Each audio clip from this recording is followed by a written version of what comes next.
The night of September 8, 2017 was supposed to be fun. Young people descended on the Crowne Plaza Hotel in Rosemont, Illinois, where they danced, listened to music, and took funny videos of each other. But those same videos would soon be the subject of scrutiny, both for the police and amateur sleuths online, because of what happened next. That night, a 19-year-old partygoer named Kenneka Jenkins disappeared. The search for Jenkins was heartbreaking but brief. Just 2 days later, her body was found in a walk-in freezer at the hotel. Investigators soon determined that her death was an accident and that she died of hypothermia after consuming alcohol and epilepsy-jock migraine medication. But not everyone believes that that's what happened. Kenneka Jenkins had plenty to celebrate when she left home on September 8, 2017. The 19-year-old had just gotten a new job at a nursing home and headed out to meet friends at the Crowne Plaza Hotel. Jenkins made sporadic appearances. One video appeared to show her leaving the hotel room. Another appeared to show her reflection in someone's sunglasses. Then, Kenneka Jenkins stopped showing up at all. As WGN-TV reports, her friends realized around 4 in the morning that they couldn't find her. They alerted her mother, Teresa Martin, and explained that they'd left Jenkins in the hotel hallway to retrieve her phone and car keys from the room. When they returned to the hallway, Jenkins was gone. Martin rushed to the hotel to search for her daughter, but she would find the staff at the Crowne Plaza Hotel less than cooperative. When Teresa Martin arrived at the Crowne Plaza Hotel around 5 a.m., she immediately demanded that the staff help locate her daughter. The staff informed her that she could only view surveillance footage once she had filed a police report. But when Martin went to the police, she was told she needed to wait before filing a report in case Kenneka Jenkins turned up. "We were begging for help and no one was helping," Martin told WGN-TV. According to the Chicago Tribune, the family waited a few hours and filed a missing persons report that morning. Police then reached out to the hotel and spent the afternoon searching public areas and the 9th floor, where Jenkins had last been seen. Around 3 or 4 p.m., they viewed hotel surveillance footage but did not see any sign of the missing girl. At 6 p.m., Kenneka Jenkins' frustrated family began to knock on hotel room doors. The hotel accused them of disturbing the peace and called 911.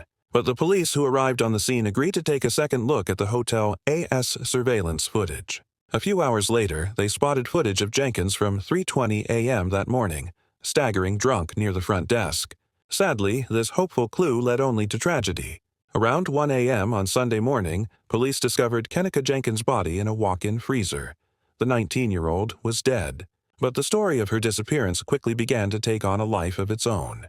Though police suspected early on that Kenneka Jenkins had died by accident after walking into the freezer, her family wasn't so sure. "The freezer door is heavy, so there's no way," Jenkins' sister, Leonore Harris, told WGN-TV after the discovery of Jenkins' body. "If they're saying she's drunk, she don't have no strength. If she had enough strength to open that freezer door, she would have had enough strength to walk straight." Martin agreed. She said that police had told her that Jenkins was so drunk that she couldn't even hold herself up and had to lean on the wall for support.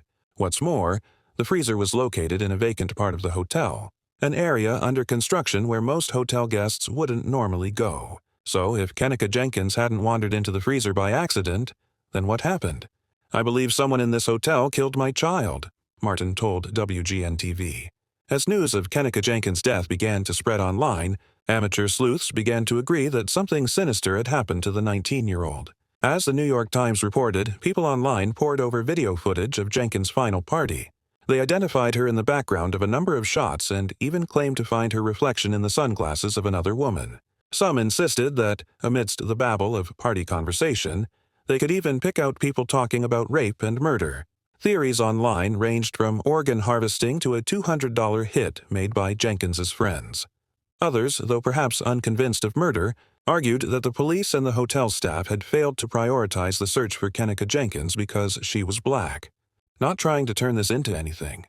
One wrote on Twitter, "But to be honest, had Kenneka Jenkins been white, it would have been breaking news." Kenneka Jenkins' mother's own statements echoed that. "If they had taken me seriously and checked right away, they could have found my daughter much sooner and she might have been alive," she told the Chicago Tribune.